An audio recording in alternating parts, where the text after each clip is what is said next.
Revelation 14 from verse 6. And I saw another angel flying in the midst of heaven, having the everlasting gospel to preach unto them that dwell on the earth, and to every nation, and kindred, and tongue, and people, saying with a loud voice, Fear God and give glory to him, for the hour of his judgment is come.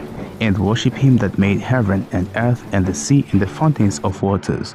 And there followed another angel, saying, Babylon is fallen, that great city, because she made all nations drink of the wine of the wrath of her fornication. And the third angel followed them, saying with a loud voice, If any man worship the beast and this image, and receive his mark in his forehead or in his hand, the same shall drink of the wine of the wrath of God, which is poured out without mixture into the cup of his indignation. And he shall be tormented with fire and brimstone in the presence of the holy angels, and in the presence of the Lamb.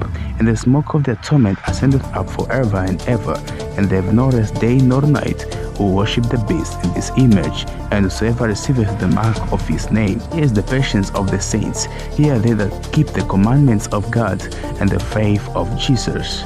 Verse 14. And I looked, and behold, a white cloud, and upon the cloud one sat like unto the Son of Man, having on his head a gold crown, and in his hand a sharp sickle. Now, if you go from verse 6, slide down again. Some people expect this to be literal angels. They expect to see literal angels one day be flying in the midst of heaven or in the sky, but this is not so. This is a symbolic book, and this is symbolic language. The word angel doesn't mean as we think, as always would think that it simply means a being with wings, from heaven, but that's not so. The word angel doesn't mean so. If we go to Strong's, we use Strong's to see the original language used by the writer. Here, the word that he used in Greek, that John used in Greek for angel, is the word angelos, which means a messenger, especially an angel, by implication a pastor. So this word angelos actually implies somebody who is a messenger of someone. So here, God's people are considered as messengers. So these angels here representing God's people preaching this message in the last days.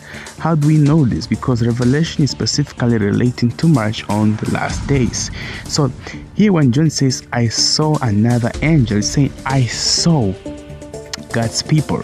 Sometimes may refer to the supernatural beings, yes, but in this case it's referring to God's people in the last days. Flying in the midst of heaven represents like it's all over the world. This message is to cover the whole world.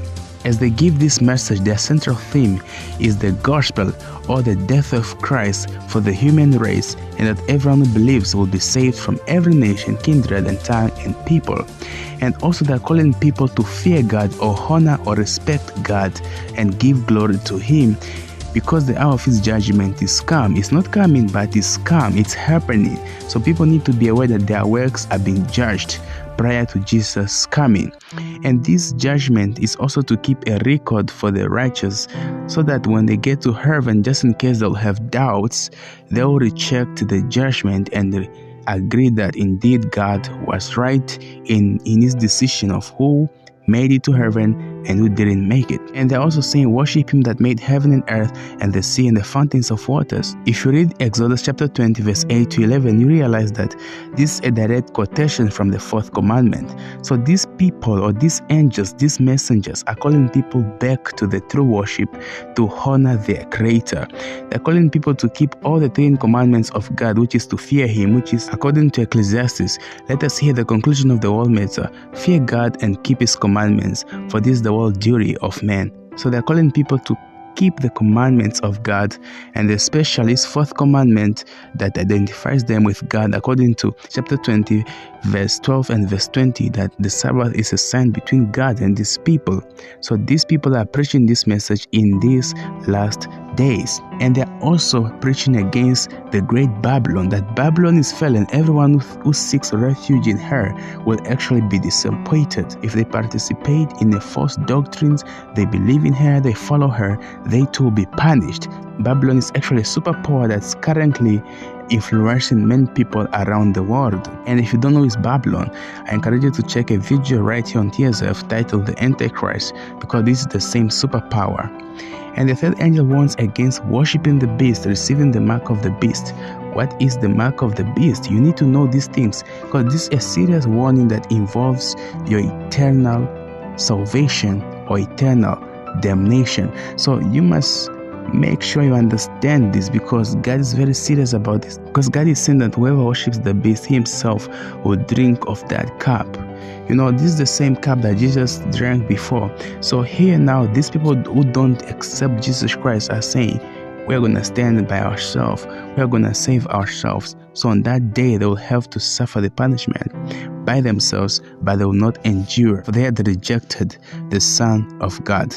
And the Bible describes God's people in the last day that here is their patience. As all these things begin to happen, the world is in a worse condition, they still keep the commandments of God and the faith of Jesus. They'll have the faith of Jesus. Just after this message goes to all the world, John sees one like unto the Son of Man, having on his head a golden crown, and his hand a sharp sickle. This is the end of the world, when the Lord shall come and separate the righteous from the wicked. The end is coming soon, friends. This message is going throughout the world. These messengers are right here. Don't expect real angels to be flying in the midst of heaven.